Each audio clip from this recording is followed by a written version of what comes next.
Welcome back to the channel, everybody. I am Mig Alphaning.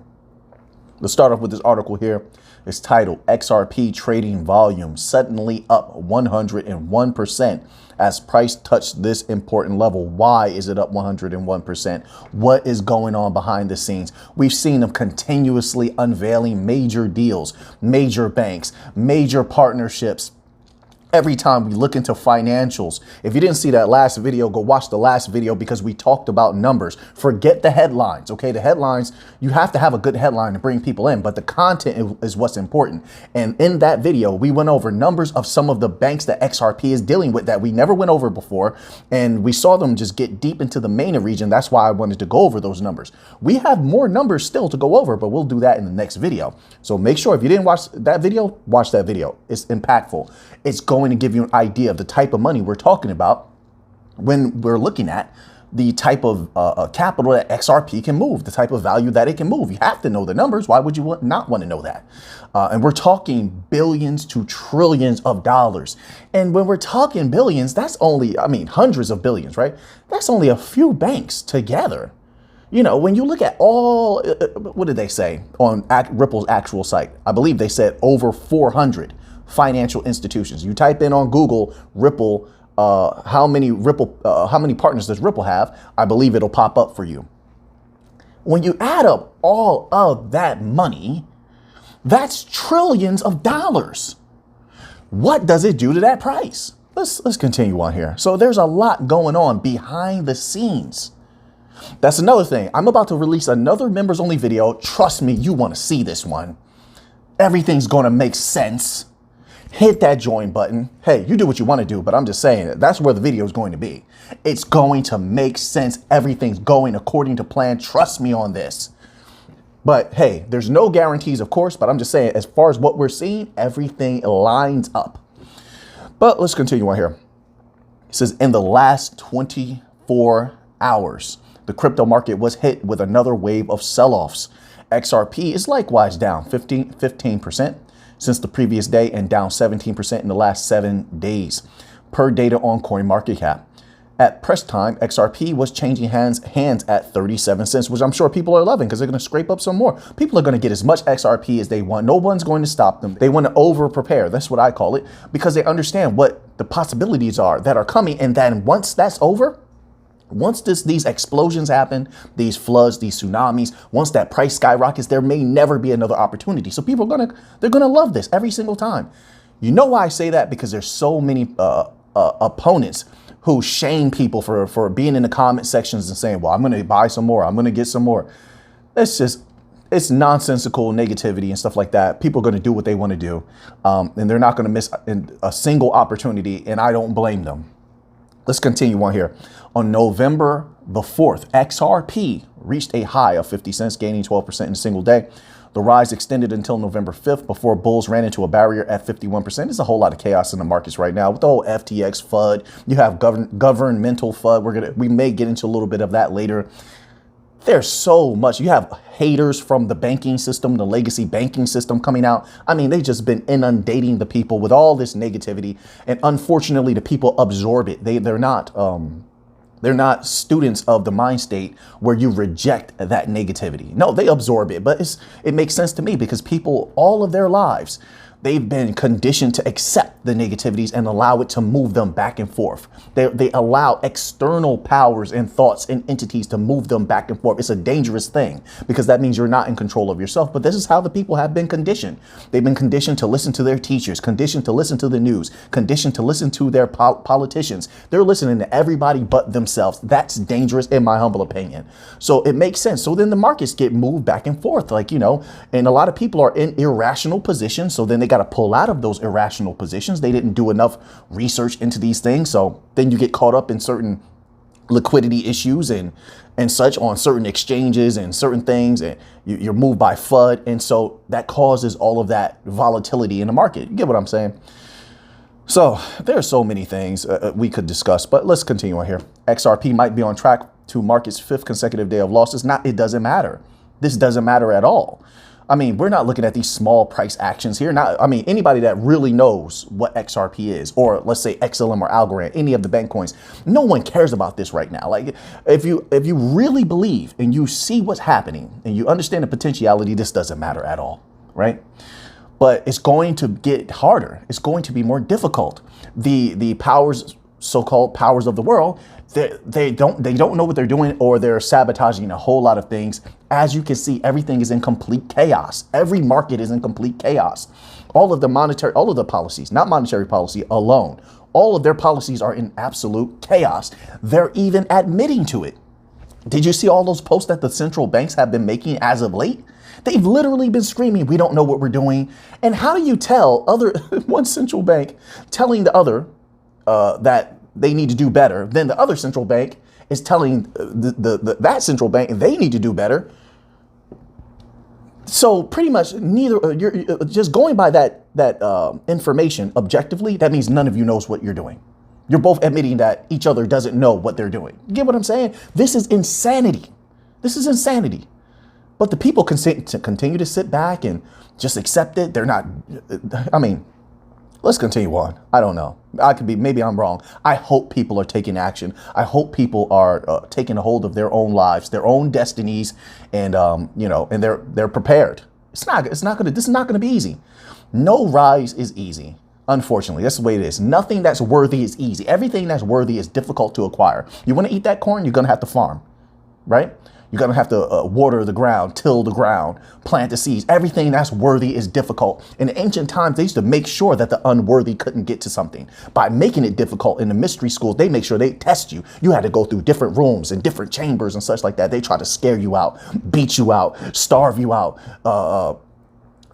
so that way only the strongest of willpower, the strongest of minds would make it. They wouldn't do it so where you would die doing that. No, but they would make it where you're suffering enough where you want to quit. The average person, the unworthy person would quit before they got to that. But then if you made it to the end, you were worthy of that wisdom, that treasure, whatever it might be. It's the same way with treasures. Like, so you have like the non-physical and then you have the physical, right? I just gave you more of a non-physical where it's like you're trying to obtain knowledge. That's really what the old schools were about. It was about obtaining and being worthy of certain wisdom that the average mind cannot handle. There's a lot of that in the world, by the way. There's things that people should not know, that they cannot handle certain realities. This is what people believe, right? But same thing, if you look, there's always correspondences with physical treasure. They would always have booby traps and, rooms that you couldn't make it through. You had to solve a puzzle. You had to be of a high intelligence to solve the puzzle in order to get to treasures. Not even if that's just in stories, but it gives you an idea that it teaches the lesson that anything that's worthy is difficult to acquire. So if you want to acquire something that's grand, that's great, be ready to suffer, be ready to work, and be ready to persevere. It's as simple as that. I just knocked my water over. It's as simple as that. But don't expect anything that's worthy to be easy and to be, if anything's easy and it's handed to you, you better start questioning it. That's my humble opinion. If it's easy, if someone comes to you with it's too good to be true type of thing, or they're just handing something to you, you should question that. Because nothing that's worth it is easy. You want that gold, you want that diamond, you got to dig in the ground. You get what I'm saying? That's how I feel. That's how I feel. I already expect it. I know it. I see what's going on. Yeah, if this generational wealth happens, it's already been difficult. But no, what I'm saying is it probably will get harder. As you near the end of the contest, it gets harder. When you're in the third quarter of a wrestling match, it's the hardest. Your muscles are burning. You're tired. Same thing with jiu-jitsu. It's the same thing. Boxing. Those last few seconds are some of the most chaotic, some of the toughest of your life. There's uncertainty. There's always that. Even if you have the greatest of belief in yourself. But those last few seconds, the last 30 seconds, they are the toughest, the hardest. And you're going to have to work the hardest and fight the hardest in those seconds to get to where you want to be. So now that we're close to the end of the game, yeah, I expect it to be difficult. That's how I personally feel. You don't have to agree with me. Perfectly fine. Let's continue on here. So we have this article here. It's from engineering.ripple.com and it's titled Minting NFTs on the XRPL at Ripple Innovate. Let's read this little tidbit here. Hackathons are a time to explore both off the wall and tried and true ideas. Earlier this year, Ripple held its annual internal Innovate Hackathon, with categories including RippleNet expansion, XRP Ledger library, crypto primitives, and people's choice. While all of these categories were very interesting, and they're very, very good. We're going to benefit greatly from all of these activities. This is while all of these categories were very interesting, some of us had never worked directly with the XRP Ledger, which also means that there's a ton of people getting a good experience, which is going to be beneficial to us. Says with XRP Ledger. So this was a great opportunity to get hands-on experience working with the XRPL and hack away on a compelling problem. The NFT DevNet provides both a conceptual introduction and a quick start guide on minting, burning, and transferring NFTs. As someone who had never minted an NFT before, I gained a deeper understanding of the minting process and was able to reference multiple easily understandable code samples for our own hackathon project. Why is this important? We covered those banks, Atajari Wafa. We covered QNB in the last video. Like I said, if you haven't watched that last video, go watch it. QNB, and did we do Pipple also? We've covered a few banks over the last few months. Now, the important part about those banks is not just the capital that they have, the assets, the debt, things like that they can tokenize. It's their connections to different corporations, entities, royals who will at some point use NFTs. They will trust us the most. They will want to move oil money. They will want to move the value of gold, tokenize it, tokenize oil. They will want to use traceability protocol. There's so many different ways that they can utilize these distributed ledger technologies. We want that. We need it. Also, they'll trust us to act as a bridge or agnostic bridge currency between all of these warring nations. Let's call it what it is. That's what it is. They're all in contention with each other. The West, the East. It's a silly thing, but unfortunately, the world is subject to it. But they will need an intermediary. So we need to make sure that on the XRPL, on Stellar blockchain, that we have the best Hedera, Algorand, we have the best NFT capabilities. The bank coins are a family of their own. We don't want any competition. We don't even want the rest of crypto knocking at the doors of these banks. You know, you got Ethereum in there with Consensus and such like that. Consensus failed, I believe, once or twice. Once I can remember, outright. It was in India, I believe, and they weren't satisfied with what Consensus did. It had failed on a certain project. You know, we covered that on the channel. But we don't want any of those legacy system cryptos knocking on the door of these banks. We want to set ourselves apart as the #1 best option for everything, for all of the capital, all of the debt, all of the value of real estate, all of the commodities, tokenization of currency trading, and all of that type of stuff. We want that. That's why this is good, and for them to continue to keep us updated, I love that. I want to know they're doing updates. I want to know that they're the best. Because then I feel that much more certain that capital is going to move through us. So now, I don't want to go too deep with that. Let's continue on to another article here. So this is from Volante Technologies, who continues to just be an absolute beast when it comes to pushing the bank coins. You know, most notably XRP. Because Volante is working on the XRPL. I mean, built on the XRPL. They are a Ripple partner, right? But I always say the bank coins because what one does, if they can, go into new territory, it benefits them all, in my humble opinion. They all work together, flow one into the other. Interoperability is there, seamless interoperability. You've read a lot of documents where the banks are literally crying out for interoperability. They don't have it. Even with the CBDCs that they're using, it's only between certain banks, right? Within their networks and such like that. It's so limited, it's ridiculous. They need us no matter what. That's the beauty of the banks putting out their documents. If you read very closely, right? They don't have that type of interoperability. They can't unbank the bank because they can't even go into certain corridors. They don't even have those. We do have those corridors. They don't have on-demand liquidity. We do. The Fed itself, I believe we just covered that. Like I said, I think that was, we covered that deeply. I'm not going to go into the liquidity issue, but in the members only section, there's a video I just released a few days ago about liquidity. Just watch that. I'll just say that. But they need us. But let's read this here of what Volante is talking about.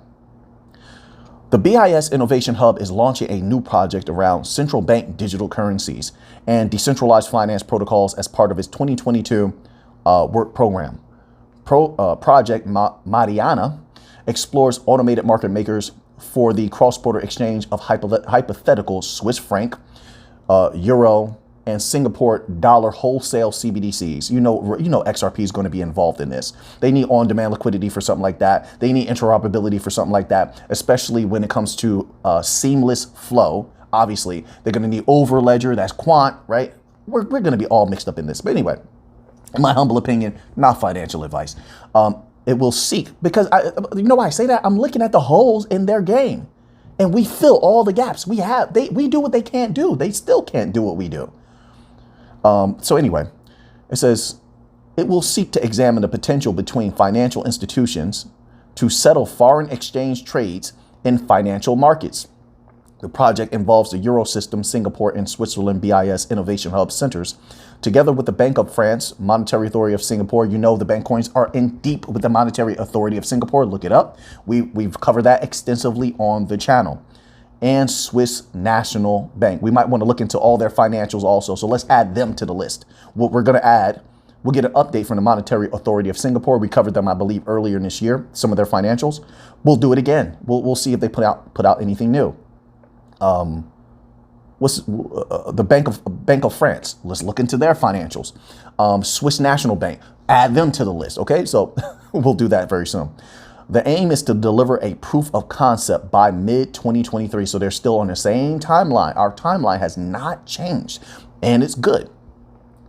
Project Mariana uses DeFi protocols to automate foreign exchange markets and settlement, potentially improving cross-border payments and supporting a priority of the group of 20. Today, DeFi built on, prioritization, that's going to be an issue. Listen, did you read that document that came out recently where the commercial banks are still, I told you commercial banks are rogue. They don't like what the central banks are doing. Go look it up for yourself, because they don't like the type of control that the central banks will have with a CBDC, even more than the regular people. The regular people still are going to have cash. You don't have to use a CBDC. I think they've made that pretty clear, but you know, hey, people believe what they want. It's legal tender. They can't make the cash go away, I don't believe, right? But so it's supposed to, a CBDC is supposed to run parallel to cash. Like it's just a cash alternative. You don't have to use it. But let me put the regular people to the side. The commercial banks are who is really concerned. So what are they going to do? Well, I'll cover that in the members only video. Today, DeFi built on public blockchains uses smart contract protocols to automate markets for crypto and digital assets. This is why the BIS was looking deep into how to control DeFi, and the fact that whoever holds the most liquidity in that liquidity pool pretty much is acting as a centralized body. I mean, I believe that's what they said. Correct me if I'm wrong. If I have the most money in this liquidity pool, I have the most say in what happens here, right? On this particular happening.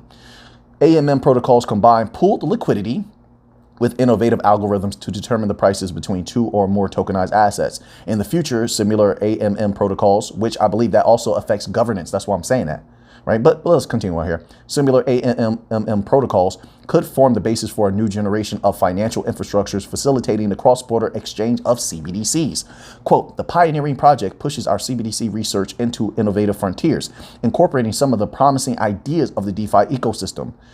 Mariana also marks the first collaboration across Innovation Hub centers. So they're trying to pull things together. They already sort of began pulling things together, because you had Ripple meeting with the IMF. They're on the advisory board of the IMF. You had Stellar and Ripple, meeting with the Bank of International Settlements. You have them with a bevy of time interacting with the European Central Bank.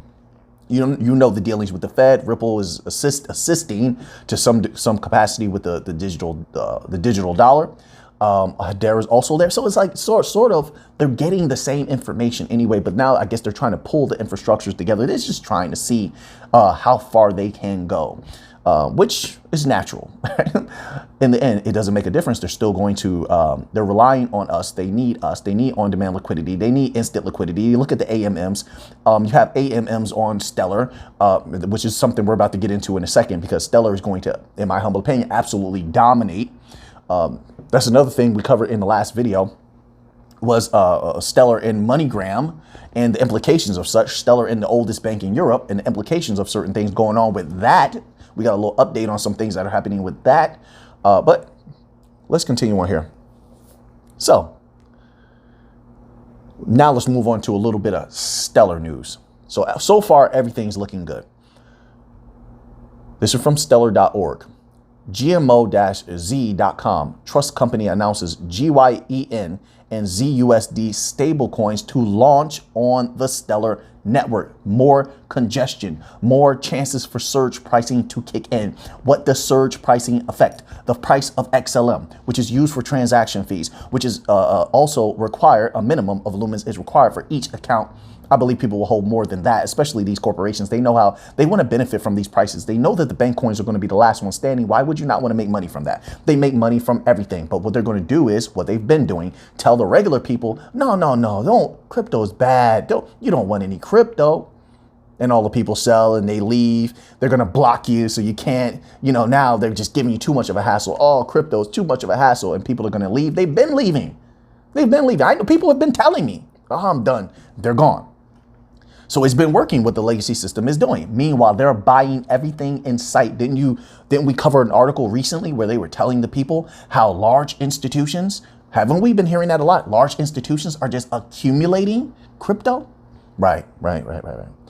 Let's continue on here. World's first regulated digital JPY asset and trusted digital USD asset now available on Stellar. Let's scroll down here. It says the integration brings the world's first regulated JPY-backed stablecoin and trusted US dollar-backed stablecoin to the Stellar network, a leading blockchain, which has grown to over 7 million accounts and handles millions of transactions each day. Through this collaboration, users will be able to transact seamlessly and cost-effectively across the established and proven Stellar Global Blockchain Network, leveraging GYEN and ZUSD for near-instant borderless transactions. Keep in mind, once again, go to stellar.org so you can see for yourself. I've posted the screenshots many times on the functionality of XLM, lumens, all right? Every account must have a minimum of lumens. How many people are on Earth? If you take a modicum of those people and all of them are utilizing Stellar, even behind the scenes, if Stellar is just, let's say you can use GYEN, you can use ZUSD, you can use USDC. It doesn't matter. Those accounts must hold a minimum of lumens, even if it's just like something that's functioning in the background and the people don't even know it. They don't even see it. It's just when they start an account that automatically behind the scenes, that account is allotted some lumens from the market or from whatever exchange they're using or wallet they're using. I don't know how it functions, but I just know this is what they're saying. So it does have an effect on XLM. Simple as that. And in the future, when you have even more people using it, what does it do to that price? Congestion also. Like I said, please do your own research and look these things up so you can see it for yourself, because I know there's a lot of people out there that are going to tell you something different. Read for yourself. Know for yourself. Surge pricing. We've been talking about it for almost over a year. When the network is congested, the transaction fees, which are paid in XLM, can go up exponentially because of surge pricing. Okay, now, and keep in mind, when we're talking about volume and we're talking about congestion, that Stellar has always wanted, they always wanted XLM to be a people's coin. So it has to be used every single day, all the time by people all around the world. That's a heck of a lot of congestion at some point in the future. That's a heck of a lot of volume at some point in the future. Right, so now let's continue on here.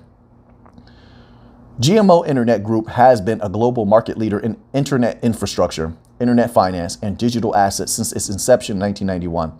The regulated stablecoins, so these are regulated stablecoins, all right? The regulated stablecoins GYEN and ZUSD offered by GMO Trust are fully backed one-to-one fiat reserves of JPY and USD respectively. And such reserves are audited publicly on a monthly basis, so they're safe, by an independent accredited accounting firm. So this is all looking very, very good. This is huge. I love it. I want more of it. Customers can now purchase and redeem Stellar GYEN and ZUSD directly from GMO Trust platform at a one-to-one ratio. Fireblocks is the first technology provider to add support for custody of Stellar GYEN and ZUSD for institutions. We've been seeing a lot of stablecoins rolling out on Stellar lately. I love it. This is great.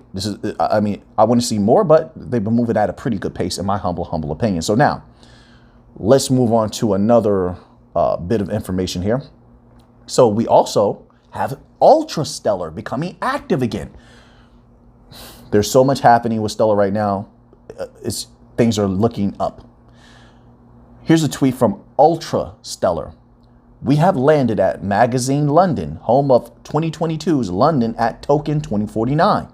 This year, we are proud sponsors, so more pushing of the Stellar blockchain, which can bring in more partners, more use, more value. This is good.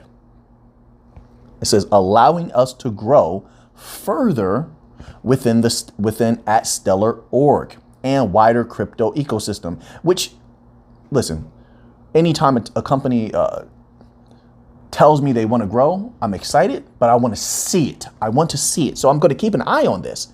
I'm going to keep an eye on Ultra Stellar and hope that they're going to show me the partnerships that they're bringing in, that they're going to show me what they're doing. That's what I'm looking for.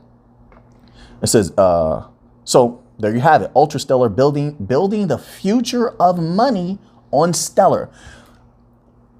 I want to have as many entities building on Stellar as possible, on any of these bank coins as possible. That brings us closer to a certainty that those prices are going to go up. More of the crypto is being used, more of the DLT is being used, more congestion, more volume. We want all of that. This is good. So you have on Stellar, you have Ultra Stellar. To whatever extent IBM might still be involved, Lightnet, Everynet, Velo. I mean, there's so many entities. Bankhaus Vonderhate, that bank, Tascom Bank, that bank over there. So there's so much happening right now, and I'm hoping to see even more. But right now, everything is looking good. Let's continue on here. So now we have some Algorand news, and I said this before when I saw little things happen. I told you Algorand is going to dominate in the medical field, and here we have some news. It says Algorand putting medical records on blockchains can save both time and money. Didn't I say this in a recent video? See, I'm telling you, I've been giving you some good information. I told you, and it's logical because I know from certain things. I'm very close to the medical industry. Trust me on this. And I know they need it. They definitely need, and here's something that they're not mentioning. They definitely need traceability. Oh my goodness, they need it. They need traceability in the medical industry. And another thing that they're struggling with greatly, listen, I believe any doctor, any nurse is going to tell you, they need congealing of information. You can't have this person with these charts over here saying this particular thing and that person over there with their charts that says something slightly different. Then you're wondering which one is correct. No, you have to have all that information together. Then you have this patient over here bringing documents and there's so much that has to happen with congealing of information is what I'm saying in the medical industry. They need traceability. They need those types of things. Congealance. Sorry, I don't even know if that's a word, but it sounds like congealance, coming together of information. They need that. Let's look at this here. And there's a lot of capital. There's a lot of value. I believe that they're going to do this and utilize Algorand in this way. Definitely, they're going to utilize it for payroll. They were already trying to utilize Algorand for payroll and building infrastructures for payroll in El Salvador. Why not anywhere else, right? I think that's going to happen. It says, the lack of organization around patient medical data can have devastating effects in emergencies and in less urgent situations can still lead to incorrect diagnosis. So they're saying the same thing that I was just saying. All right. Now, let's continue on here. In an age of digital information, and I didn't read this beforehand. I saw the headline. I click on it and it keeps me fired up to sort of read it on the spot with you, certain articles. In an age of digital information, it's imperative that medical data be organized, consistent, and complete. This is what I was just iterating.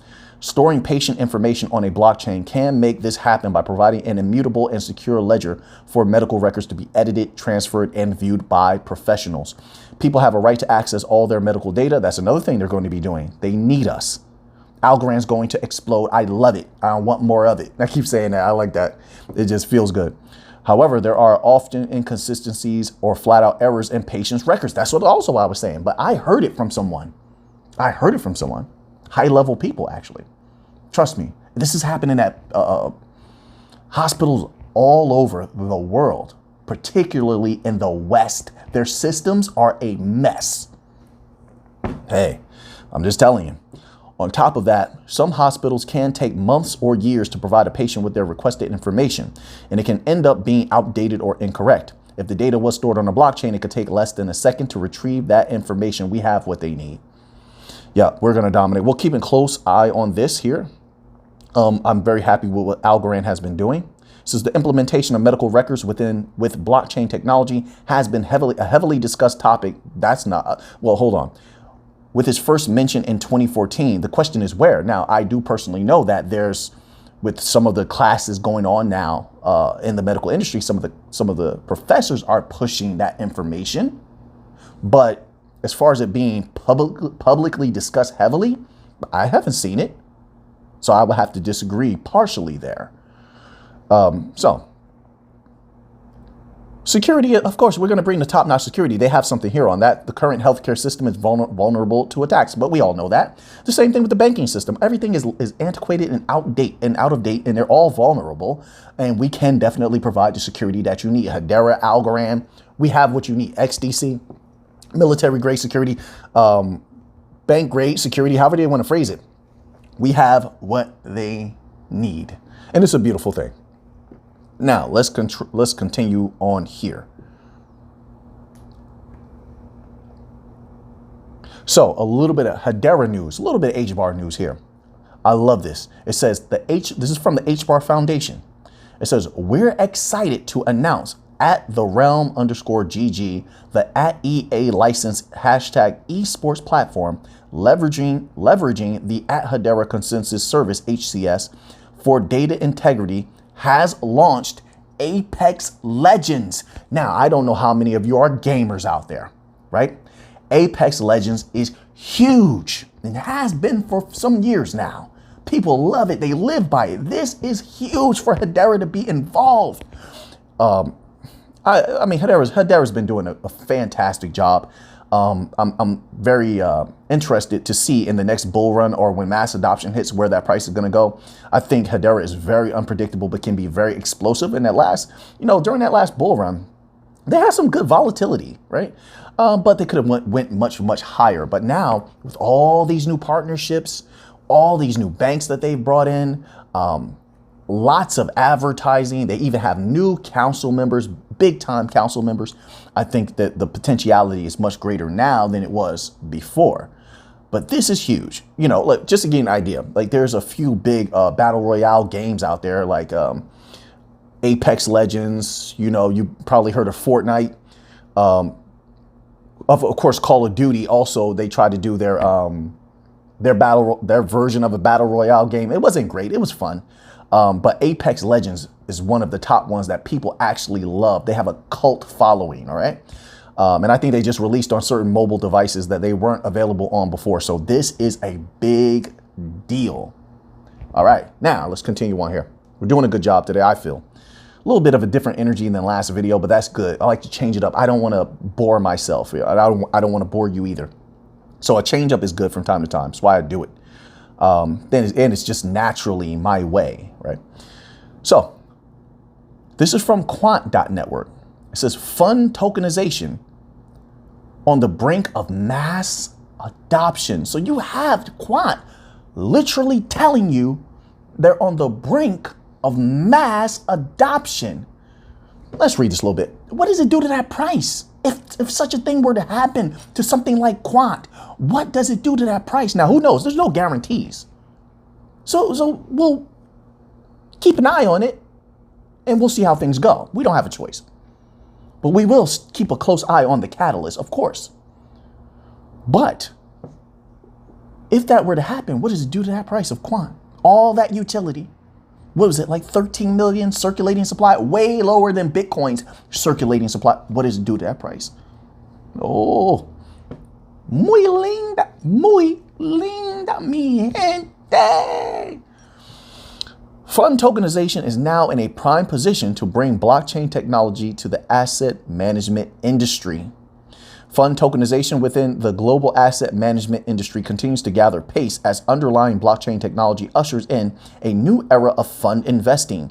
This is especially true within alternative assets, where the minimum investment is prohibitively high, barring access to smaller investors. Going digital to improve efficiency and transparency. I told you, we have what they need. Tokenization involves converting economic ownership rights into a digital format. In a fund context, it shares a digitally represented and held on a blockchain, which provides the underlying distributed ledger technology to store, manage, and trade each digital share or unit. The blockchain uses code to mimic the functionality of a traditional fund. We know this. Last year, wait, now this is where it gets good. Last year, the global tokenized market was 2.3 billion, which is respectable. That's respectable. It says it is predicted to grow to $5.6 billion by 2026. Let me tell you, that's the low number. They never put out the high number. Never.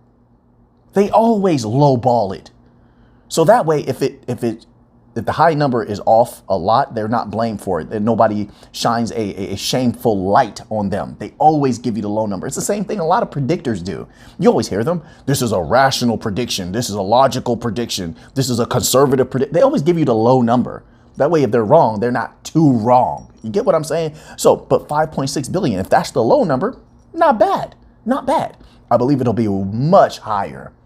They know this. Hedera, my bad. My apologies, but Hedera as well. Ripple, Stellar, Quant, XDC, they're all working with massive banks. And for that amount, the amount of tokenization that could happen theoretically, right? Even this is theoretical. They don't really know.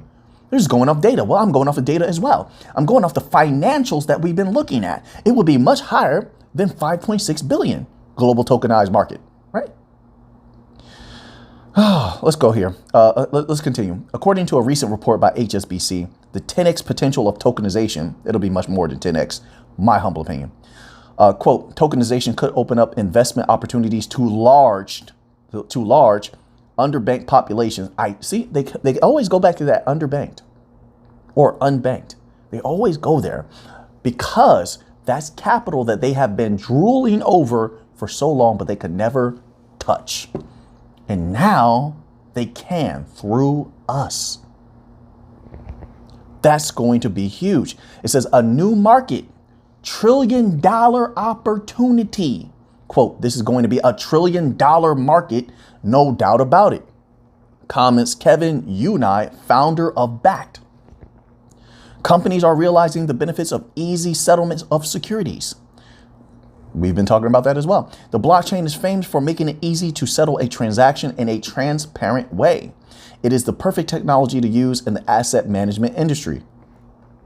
Quote, the real sense of FOMO will happen when large global institutions declare their interest. It doesn't say that they're not interested. It says when they declare it.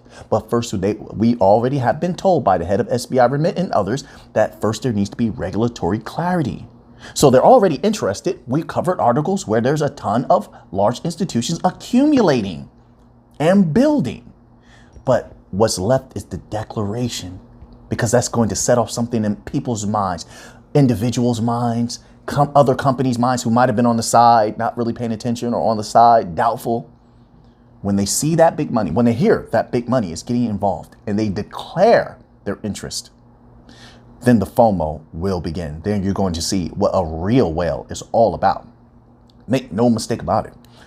Quote, when one or two large global managers enter this market, others will follow. I say that's across the board in all industries. But let's continue on. When one or two large global managers enter this market, others will follow. Like NFTs, there will be a moment when everyone is talking about tokenized funds. It's coming. The new era, new financial system is coming. You have pros, big timers, however you want to call these entities. I don't know. CEOs telling you this. What more do the people need? So now let's continue on here. So we have this article here about Binance. Binance backs out of FTX takeover offer, leaving crypto exchange in peril. My goodness. A day after announcing that it would acquire cryptocurrency exchange company FTX, crypto giant Binance has now backed out of the proposed deal. Following an evaluation of FTX's financial troubles, Binance has determined that an acquisition is not in its best interest, leaving FTX in a heap of trouble and the volatile cryptocurrency exchange on the brink of collapse. Now, I read another article which was saying that Binance was looking into certain financial information and that they were not happy with it. In conjunction with that, there was a lot of individuals. This is what the article was saying.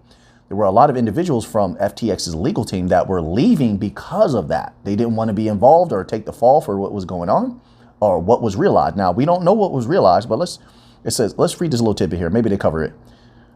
Okay, here it says, from the following statement was posted to the Binance Twitter account, compiled by CNBC. So they're saying this. As a result of corporate due diligence, as well as the latest news reports regarding mishandled customer funds and alleged U.S. agency investigations, we have decided that we will not pursue the potential acquisition of FTX.com. There you have it. My goodness, man. The crypto industry, I mean, they just continue to cannibalize each other, and the greed is, greed is always going to come there, but I will say I agree with the ancient saying that pride comes before the fall, man. We have an article here and it's titled, Futures Steady as Midterm Results Roll On. Wall Street ended sharply lower on Wednesday, with investors also focusing on upcoming inflation data that will provide clues about the severity of future interest rate hikes. Listen, you had, I can't remember who it was. We covered it in a recent video. One of the individuals it's from the Boston Fed. One of the leaders at the Boston Fed said that they would need to raise the rates in the future. So I don't understand where this uncertainty comes from. Tesla Inc. dropped to a 2-year low after chief executive Elon Musk late on Tuesday disclosed that he sold $3.95 billion worth of shares in the electric vehicle maker days after he closed the $44 billion deal for Twitter Incorporated. Clean energy shares, which typically benefit under a certain leadership, rose with the Invesco Solar ETF up for the day. Wednesday's drop on Wall Street ended a 3-day rally in which the S&P 500 had gained almost 3%. All right, and then we're going to end off with this here. And this article is titled, Canadian Dollar Slides, Crypto Sell-Off. The Canadian dollar weakened against its U.S. counterpart on Wednesday, pulling back from a 7-week high as volatility in cryptocurrency market weighed on investor sentiment. The loonie weakened 0.7% to 1.3520 per greenback, or 73.96 US cents, after trading in the range of 1.3412 to 1.3541 on Tuesday. The currency touched its strongest level since September 21st, 1.3385. The plunge, quote, the plunge that we have seen in the crypto space over the last 2 days caught up with risk sentiment today, resulting in weak stocks and commodity prices, quote, unquote, said George Davis, chief technical strategist at RBC Capital Markets. Quote, the risk off move has boosted the USD across the board. So now that you have that information, what are you going to do with it? I know what I'm going to do with it. So until next time, let's get to the money.